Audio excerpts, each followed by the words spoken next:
Hello again, this is Dr. Barnes, and I wanted to perhaps go over just a few things with you, namely the possible topics that you may choose for your first research paper.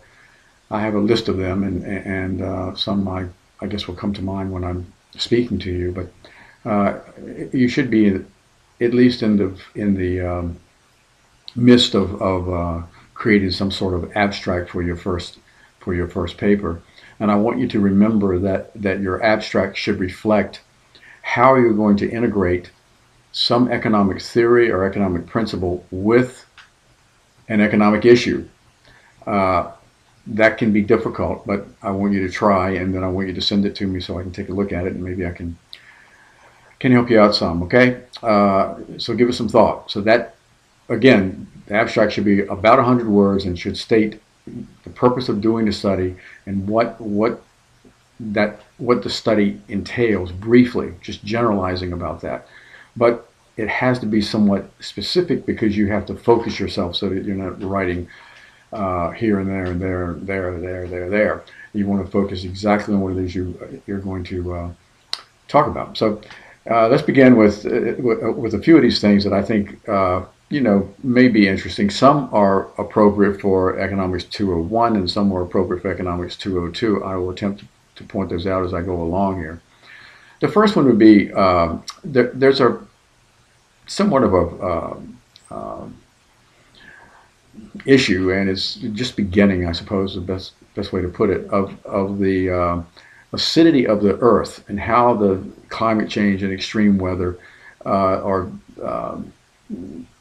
sort of making the Earth itself more acidic, and according to scientists, that's not good, and that includes land and the sea and the air and everything else. It makes it difficult for life to continue as we know it, according to these critics.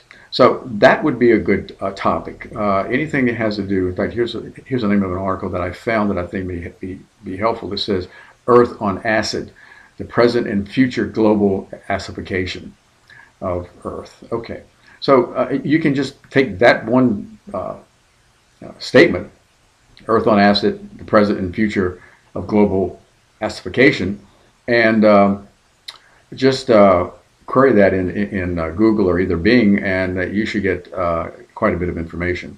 And that can get you started as to how you can incorporate that into some economic issue or principle. I'll give you a hint.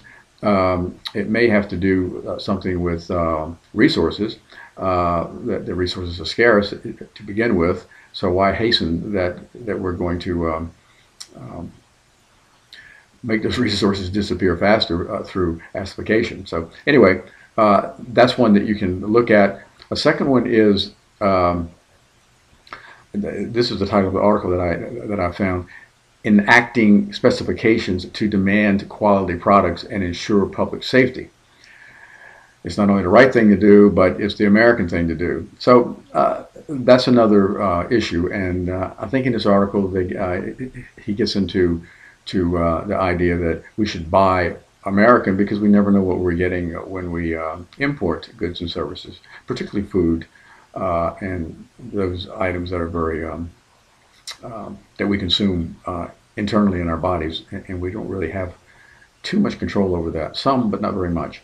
So that's the point of this article. So you could look at that, and that would probably be again more of, it could be either micro or macro paper. I wouldn't be disappointed in either. So you give that some thought and see if you can integrate that some way into your thoughts. Okay, then there's another article that actually I think I'm going to post part of this online for you in some notes that I have that I'm going to probably post sometime today or tomorrow. And the name of the article is Children of the Law of Accelerating Returns.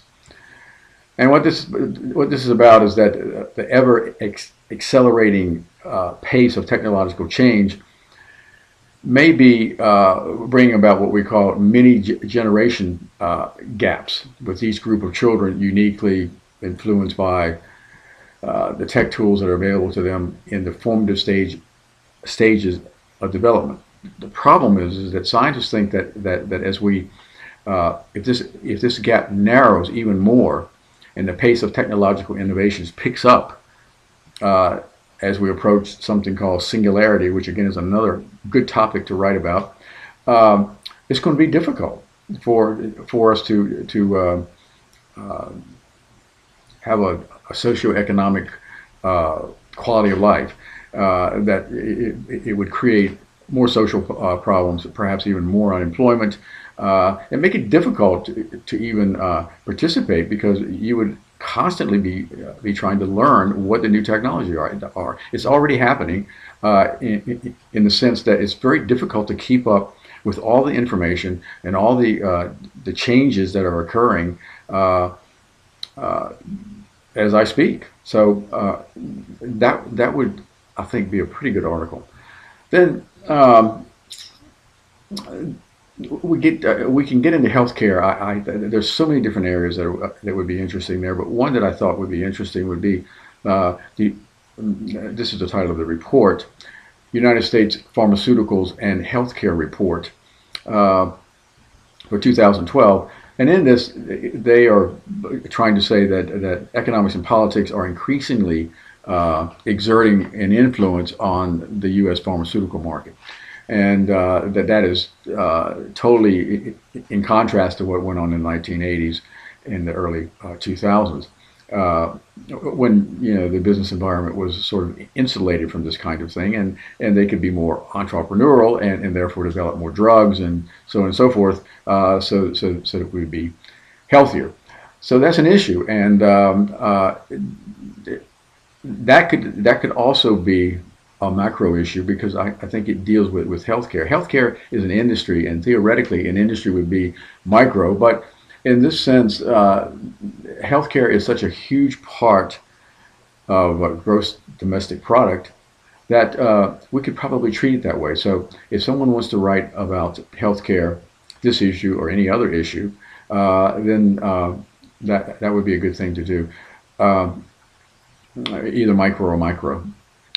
Okay, so we can leave that there. I have many ideas on healthcare spending and healthcare. What's the word I want to use? Healthcare spending, but also healthcare resources. How many resources do we devote to healthcare before we have to ration that? As you know, healthcare now is becoming even more difficult to obtain because it's so expensive. So that's a huge issue. So what can we do? I have some more topics too, I think, as I move down this page of things that I have here. Economic policy uncertainty. This is a really hot topic, because a lot of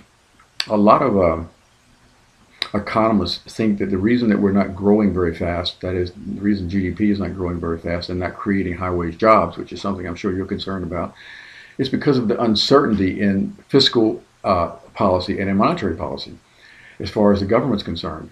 And that uncertainty, there's an index that has been developed that measures that uncertainty and may give us a clue as to when that index is on the rise. Then it may tell us that maybe unemployment is going to go down, or GDP is going to rise, and spending is going to pick up, and all these kinds of things. So you might want to look at that too. There's a good web page to go to that I have here, and it's http://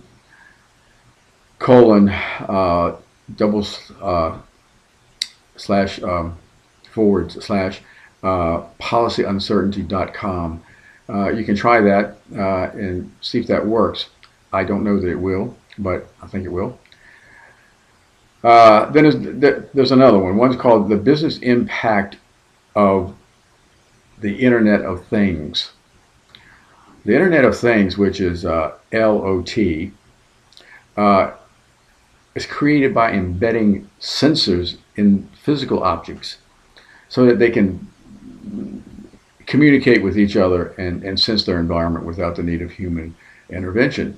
And these can be embedded into anything, clothing. It makes no difference.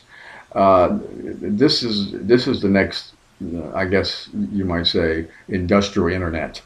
and that's coming very, very fast. That would be an excellent article, an excellent topic for you to look at. Again, that would be probably more micro because it's we're dealing with technological change, and that changes industry and a number of entrants in the industry, and therefore creates jobs. So you might want to look at that. It sounds interesting to me. Another one is called Blue Tech Research Predicts Indirect Potable Reuse Market to Double. What they're talking about is municipal waste, how that can be turned into quality water, and so on and so forth. That would be another area. That's also a resource that is becoming in short supply. Remember, we're always dealing in economics with the idea of scarcity of resources and trying to use those very efficiently. This would be a good topic for someone who wanted to approach it from that standpoint, either micro or macro. The website that I have here is www.bluetech, one word, research, all one word.com. Try that if you think you may want to do that. The FCC, the Federal Communications Commission, is going to create a spectrum for wireless medical devices. That would be just a great article in terms of healthcare because it has implications for healthcare cost. So somebody could tackle that. Another one is more of a social issue, but since economics is about social sciences, then this certainly would be appropriate. This is the title that I came up with. Injuries due to child abuse are on the rise. So I guess our community is doing a good job of identifying those families who are under a lot of stress. And with high unemployment and low-wage jobs, these kinds of things, there's a lot more pressure and stress put on parents, and sometimes they take it out on their kids. So that would be a good topic. In fact, it would be an excellent topic. Let's see. This one is really good. This is a study, and it's called "Monkey Business: A Fair Affair." This is a study that appeared in the journal Nature that suggests that monkeys actually have a sense of justice. And this is what the researchers found, that monkeys will refuse to work if they see other monkeys getting a better reward for performing the same task. The findings suggest the idea of fair play may be genetic in origin. So if that's the case, what implications does that have for labor, which is also a resource? And can business firms look at this from the standpoint of how they may improve their own labor force by looking at perhaps this study? I don't know that they could view their employees in the sense that they would monkeys, but who knows? That would be something that, actually I might do a paper on that. That would be very interesting. So you can look at that and see what you think. Moving further to the left, this has to do with universities. It says this study says academics on average lean to the left. Now, this was not the case a few years ago, but in the last 3 years or so, they've been moving more to the left, particularly full-time faculty. So that would be something that you might be interested in. It has political implications, but it may have economic policy implications too, because if you have more liberal academia, then you would tend to have more government spending, more social programs, better funded social programs, and those kinds of things. Not necessarily the case, but it could have implications for that. This is a report here, and the name of the report is "Growing Water Scarcity Presents Major Challenges." That would be a good one. This talks about the different parts of the country that are having water shortages, and in this report, they're sort of in part blaming this on climate change. That again would be a good one to do. Here's another one. Perpetual computing gives developers and users imagination's voice. So perpetual computing will allow users to control their devices with something other than a keyboard or a mouse. Their voices control, gestures control, and also virtual, another tool that can be dreamed up here as time goes on. But that's coming very, very fast. You're not going to have to worry about using a keyboard. You can just think it and it'll happen.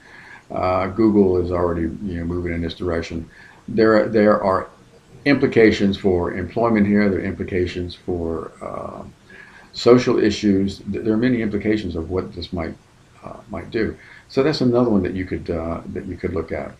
Then one that's probably on everyone's mind is manufacturing, and the title of this article was "The Future of American Manufacturing." Although I think I just put that in a search engine, and I got a lot of hits.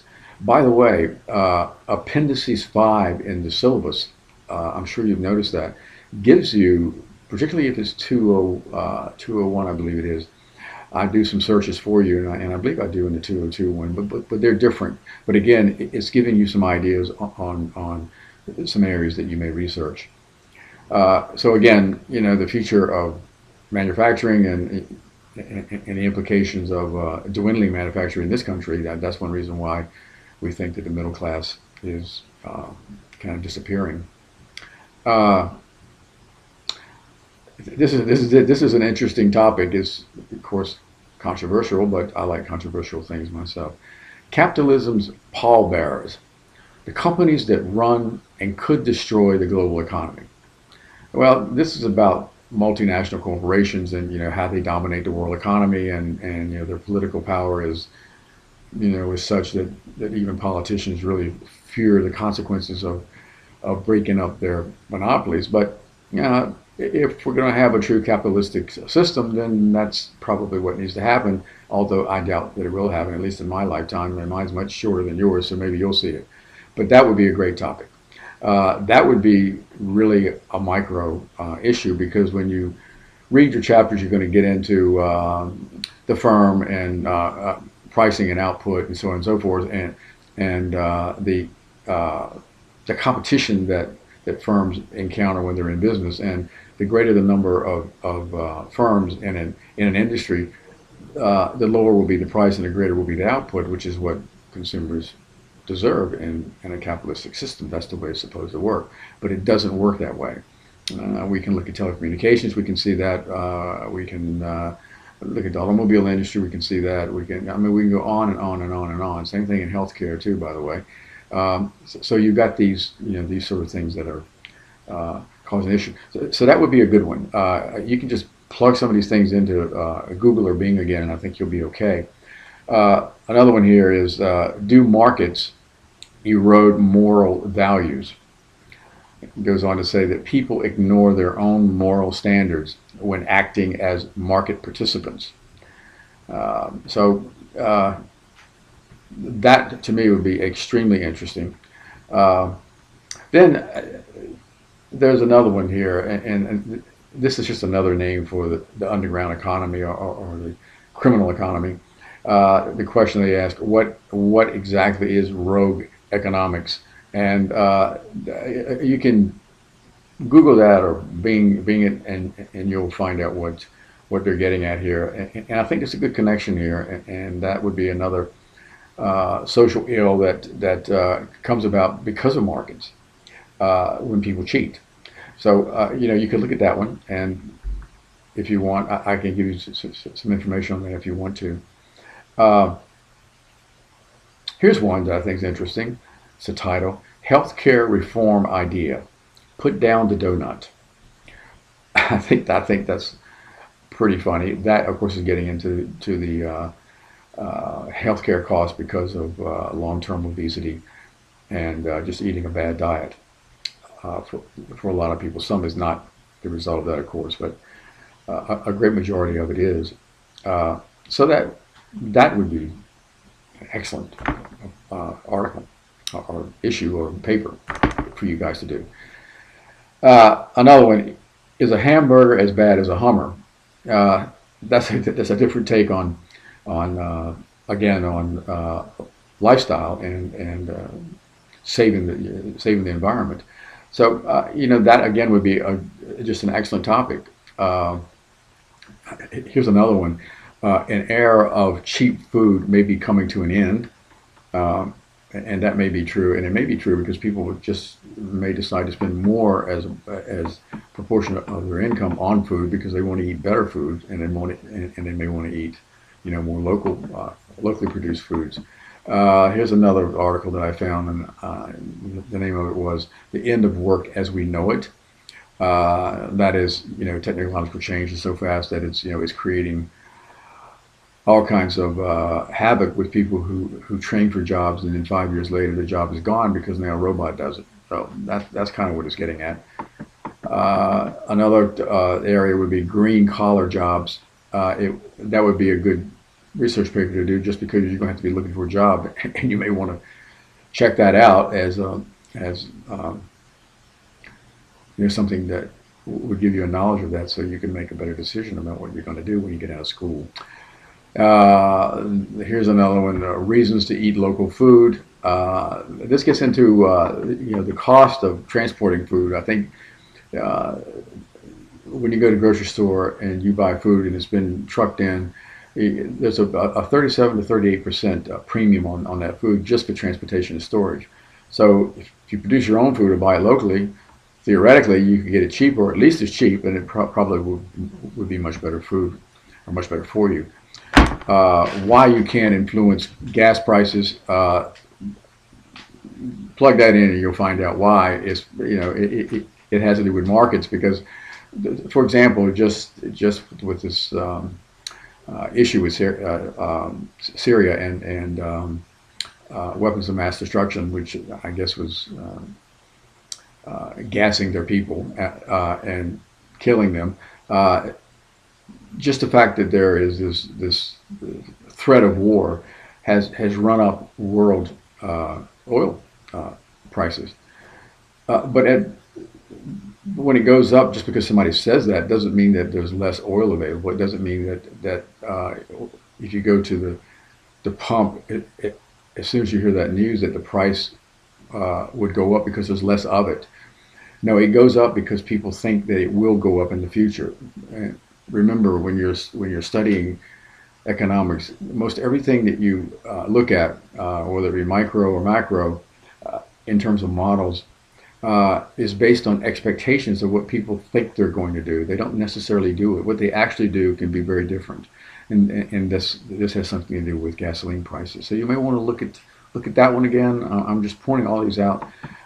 Here's one that you may have some interest in, although I've had several papers on this, and it would have to be a really good one for me to get too interested. But again, it's still a major issue, and it hasn't gone away. Should governments tax and legalize marijuana? So again, that would probably be more of a micro issue. But if you get into the legalization of it in terms of federal versus state governments, um, the issue here is not really whether it's bad or good for you. The issue is, in terms of government and the legality of it, is that they need to tax it. And I think once that's figured out, and once all that can be worked out, then I believe that most states are going to legalize it, as several have already. But the federal government it is still prosecuting for it.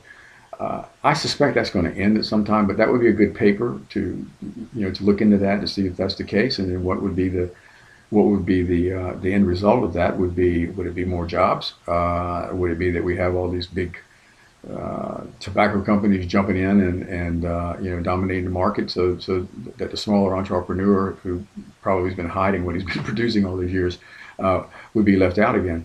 I don't know, but certainly that would be, a good issue to explore. Externalities and non-renewable resources, that's a big issue because we don't know how much water we actually have, how much we're going to need. I guess we can guess at it. Uh, we know that only about 1% of the world's water uh, is drinkable. So we have to be very careful of that.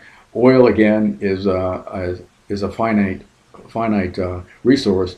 Although I think it seems that scientists think that it's not as finite as we thought it was. We could have oil for forever. That's what some scientists are saying because of new technologies. But the question is, how do we uh, obtain that oil? What are we doing to the environment when we do that, and what's it going to cost? So those are big issues. You probably have encountered the term externalities, and those are costs that are imposed on society, but is not paid for by the producer. In other words, if although I can think of the one accident that happened that was an externality, and that was the Gulf oil spill with uh, I can't think of the oil company right now. My mind's blank. But anyway, they paid out in excess, I think, of $18 billion already. So that would be an externality. But the problem is the externalities will go on and on and on and on because you don't repair the Gulf from that big of a spill quickly. It takes years and years and years. So they really will never really pay for those externalities. They may pay loss of income, and they may clean up what they can, but we really don't know what the long-term effects are. But that's what we mean by externalities. Those that are imposed on the consumer or on citizens as a result of a company producing something.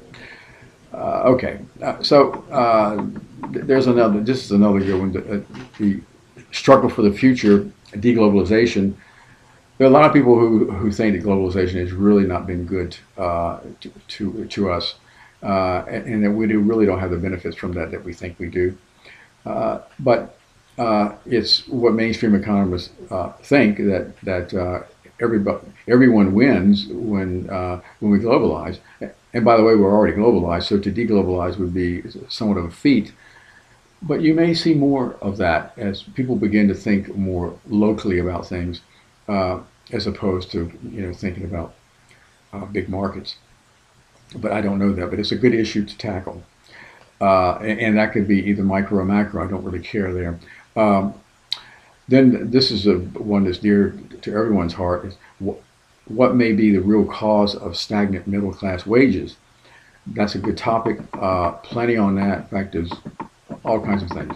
Okay, that's all. That's all I have. I don't know whether I've done this very well or not. I don't have any aids to illustrate anything because I don't have the technology from where I'm at the moment, and I need to have that in front of me. I need some sort of electronic board or something so I can put these things on there for you. But I hope you get some ideas. If you watch this video over again, you can probably write down some of these if you like them. If you don't like them, then fine. But I'm just trying to give you some sort of insight into what it is you may want to write about. All right. Don't forget to look at Appendices 5 also in the syllabus because that can give you many ideas. Okay, you guys have a great day, okay? Bye-bye.